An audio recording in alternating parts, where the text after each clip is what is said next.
अच्छे लोगों को बुरी पत्नियां और बुरे लोगों को अच्छी पत्नियां क्यों मिलती है? अक्सर हमें कई बार यह देखने को मिलता है कि अच्छे लोगों को जो सीधे सज्जन स्वभाव के होते हैं उन्हें तो दुष्ट स्वभाव वाली स्त्रियां मिल जाती है, और जो दुष्ट स्वभाव के लोग होते हैं उन्हें सीधी साधी आचरण वाहन स्त्रियां मिल जाती है। ऐसा क्यों होता है? परमात्मा अच्छे लोगों के साथ अच्छे लोगों को क्यों नहीं मिला था? क्यों सीधे सज्जन लोगों को दूषित चरित्र वाली स्त्रियों को मिला देता है? और जहां पति दुष्ट हो, मारने पीटने वाला हो, गाली गलौज करने वाला हो, नशा आदि का सेवन करने वाला हो, ऐसे लोगों को सीधी साधी सुश्री स्त्रियां मिल जाती। दोस्तों, इस संबंध में मैं आपको इसके 2 कारण बताऊंगा कि ऐसा क्यों होता है। आइए इस मार्मिक कहानी के माध्यम से समझते हैं। दोस्तों, आपने महान दार्शनिक सुकरात का नाम तो सुना ही होगा, जिन्हें लोगों ने महापुरुषों की श्रेणी में रखा है। उनके जीवन की एक घटना मैं आपको बताता हूं। कहते हैं सुकरात जितने बड़े तत्ववेत्ता थी, उतनी ही उनकी स्त्री उनके विपरीत वाली थी और क्रोधमुखी थी।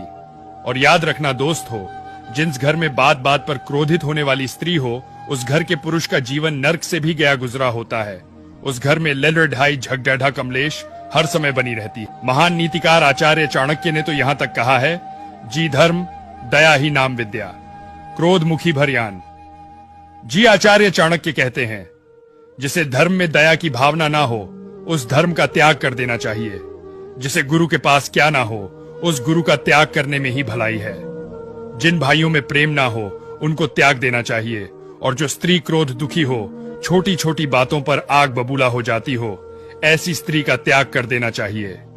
क्रोध मुखी स्त्री के साथ बिताने वाले पुरुष का जीवन मृत्यु से भी अधिक कष्टदायी होता है। सुकरात की पत्नी अक्सर उनसे नाखुश रहती थी। उसके नाखुश होने की वजह थी कि सुकरात अपने दार्शनिक तर्क वितर्क में ऐसे हो जाती थी कि भाई ये भूल जाते थी कि उनकी पत्नी भी है। एक दिन तो भी लोगों के बीच अपनी चर्चा में ऐसे लीन हो गई कि चाय पीना भी भूल गए। उनकी पत्नी चाय बनाकर बैठी थी और बाहर बैठे लोगों से ज्ञान चर्चा कर रहे थे। अब तो उनकी पत्नी के क्रोध की सीमा ना रही। वो उठी और चाय की केतली ले जाकर अपने पति के मुंह पर उड़ेल दी। गर्म चाय से उनका आधा चेहरा जल गया। वो जला हुआ चेहरा जीवन भर के लिए काला पडेडे रह गया। दोस्तों, पत्नी खौलती हुई गर्म चाय उनके मुख पर उड़ेल कर चली गई। पत्नी के इस व्यवहार से सुकरात ने जरा भी नाराजगी नहीं दिखाई, उल्टा हंसने लगी। लोगों ने पूछा, सुकरात जी, आप पत्नी का इतना जुल्म सहकर भी हंस रहे हो, आपको अपनी पत्नी पर गुस्सा नहीं आया? सुकरात ने जवाब दिया, नहीं, बिल्कुल भी नहीं। उसने ये चाय मेरे ऊपर नहीं डाली। मैं तो एक निमित्त मात्र हूं।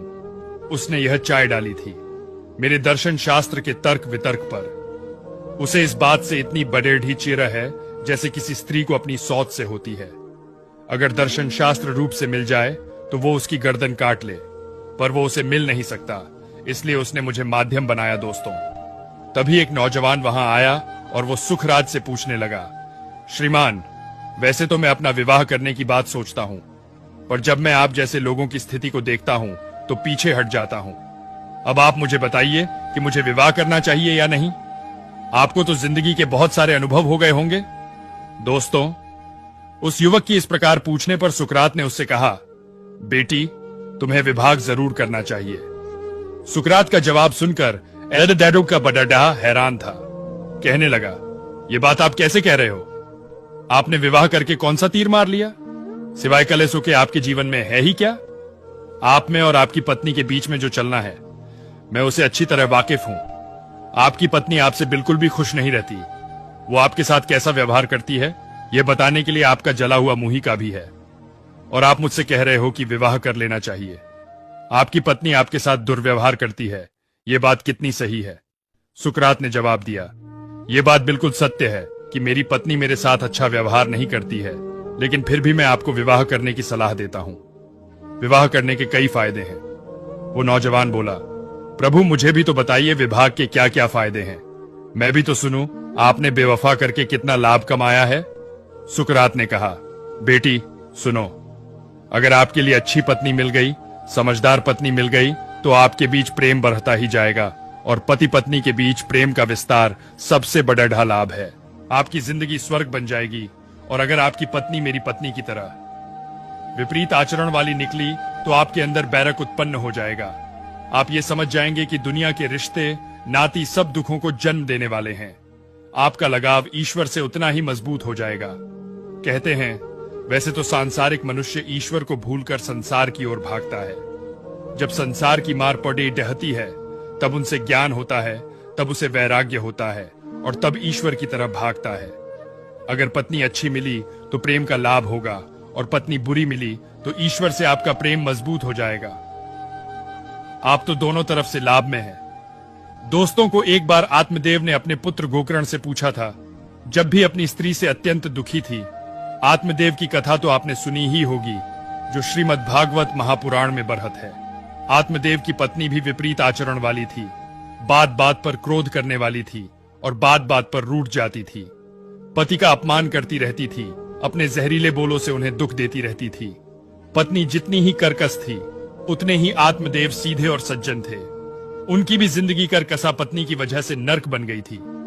एक दिन उनके पुत्र गोकर्ण ने उन्हें उपदेश दिया, पिताजी जानते हो अच्छे लोगों को दुष्ट पत्नियां दुष्ट संतान क्यों मिलती है? इसके कुछ कारण मैं आपको बता रहा हूं। पहला कारण यह होता है उस आदमी का प्रारंभ।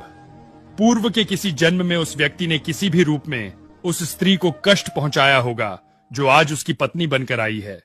वो स्त्री अपना बदला लेने के लिए इस जन्म में आती है और कभी अपनी वाणी से, अपने शब्दों से, अपने आचरणों से, अपने कर्मों से उसे पल पल चोट पहुंचाती रहती है। यही संतान का हिसाब है। दूसरा कारण है उस आदमी पर भगवान की विशेष कृपा। जब भगवान को लगता है कि यह व्यक्ति बहुत अच्छा है, इसके कुछ पूर्व जन्म के पुण्य भी है और यह व्यक्ति दुनिया में क्या कर रहा है, इससे तो हमारे पास होना चाहिए। संसार की आसक्ति यों से उसका मन हटाने के लिए उसके जीवन में ऐसी पत्नी और पुत्र का आगमन होता है जो उसके जीवन को कष्ट और कलशों से भर देती है। तब उसी दुनिया से बैराग होता है और वो भगवान की शरण में चला जाता है, भक्ति का आश्रय लेता है और मोक्ष पाकर भगवान का प्रिय बन जाता है।